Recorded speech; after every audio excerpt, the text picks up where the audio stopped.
So Michelle, good to see you. Tell us a little bit about your role here then at WR Partners.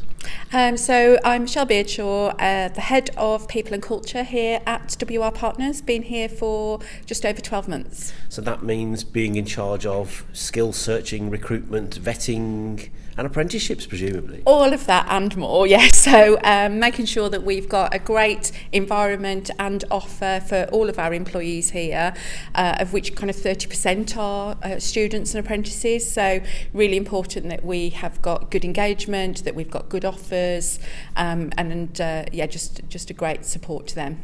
What's the benefit then of apprenticeships for this company? You know, because there's obviously all sorts of different alternative ways into this sector, isn't there? Yes. Why do you feel apprenticeships are important?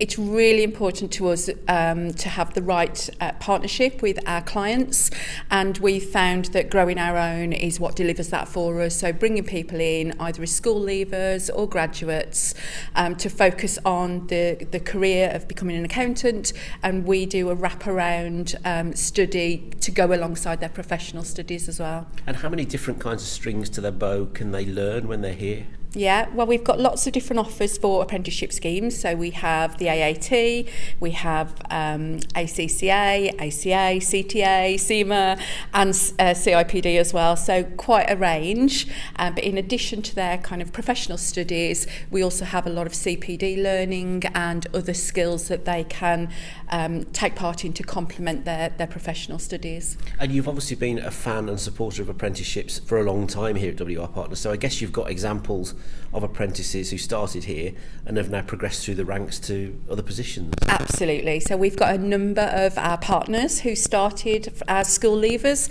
here at WR, and they've kind of worked their way through. Really as well, the opportunity to change within departments so that they're not just within the one team as well, and we feel that really helps to broaden their experience, and in turn that allows us to offer a better service to our clients. But yeah, we've got directors, we've got partners, we've got senior managers that have all been with us from school. And that makes the sell to potential apprentices easier, doesn't it, I imagine, because you're proving to them where they can go. Absolutely. So what we've launched this year as well is career pathways. So although we've always had a kind of pathway through, we want to bring that alive a little bit more and show just what experiences they can have if they move around and not just necessarily stay within their current team. And that's been really popular. And we're really grateful, obviously, that you've come on board as one of our category sponsors this year for the Apprenticeship Awards. Why was it important to support this? We regularly support events and awards in our local area, and that's really important to us. We care about our community as much as we care about our employees and our clients as well. So always keen to do that sponsorship. You also learn ideas as well, so you can hear what other organisations are doing and how people appreciate their apprenticeship programmes. So what can we learn as part of that process? There's a lot of talk in general, isn't there, at the moment, about skills and a challenge about how hard or not it is to recruit people at the moment. What's your experience?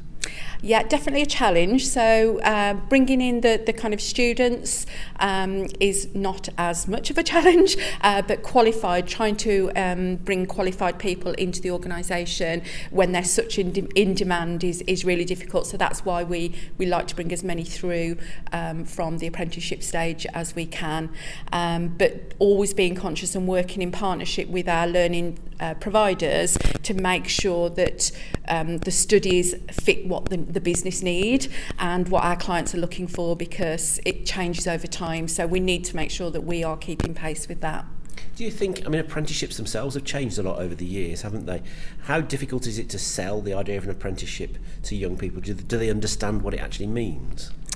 I think sometimes there's a struggle with the amount of additional. So they'll do their study to pass their exams, but sometimes there's a little bit of pushback in terms of the additional elements. So we just talk to them around how that's going to help them broaden their experience and really give them the best opportunity of developing a career.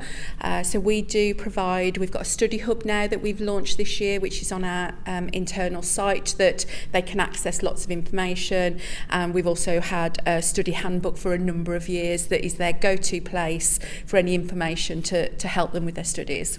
Excellent. So, as well as being a sponsor, I guess then you're going to be entering some fabulous candidates into the awards as well, are you? We are going to be entering the awards. So we regularly sponsor, as I said earlier, lots of awards and events, but don't very often enter ourselves.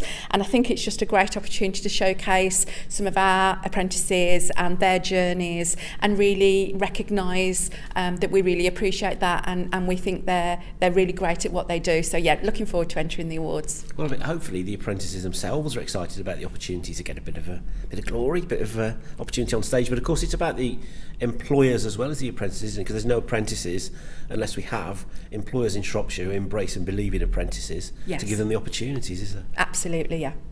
Great to see you. I look forward to seeing you at the awards night. And I will be there. Thank you for sponsoring, and I look forward as well to seeing some great entries coming through from WR Partners. Lovely. Thanks, Carl.